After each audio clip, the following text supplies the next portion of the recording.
જો મિત્રો દાંતેરું અને આ બાંધવાનું પણ લઈ લીધું છે અને હું જઈ રહી છું ચાર કાપવા માટે. તો તમને બતાવું આગળનો વિડીયો જો. તો મિત્રો જો આ બાજુ સોયાબીન વાવેલું છે અને પેલી બાજુ એરંડા પણ વાવેલા છે બીજા ખેતરમાં. અને આ બાજુ સાઈડમાં જો નાનું ખેતર છે એમાં ચાર વાવેલી છે ભેંસો માટે. ગાય ભેંસો હોય તો લીલું પણ કરવું જોઈએ. તો મિત્રો આપણે ખેતરમાં આવી ગયા છીએ તો ઘાસ કાપી ઘાસ કાપવા. તો આ હરી હરી ઘાસ છે તો આપણે કાપી લઈએ.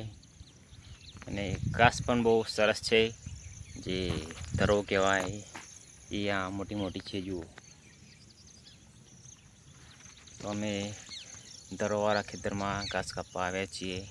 તો ચલો ઘાસ કાપી લઈએ આપણે. જુઓ મિત્રો ઘાસ કાપી લીધી છે આપણે, તો હવે બાંધી લઈએ.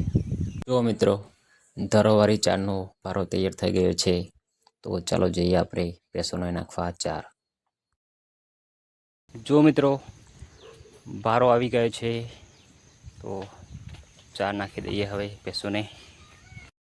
જો મિત્રો આપણે ભેંસોને ચાર નાખી દીધી છે જો.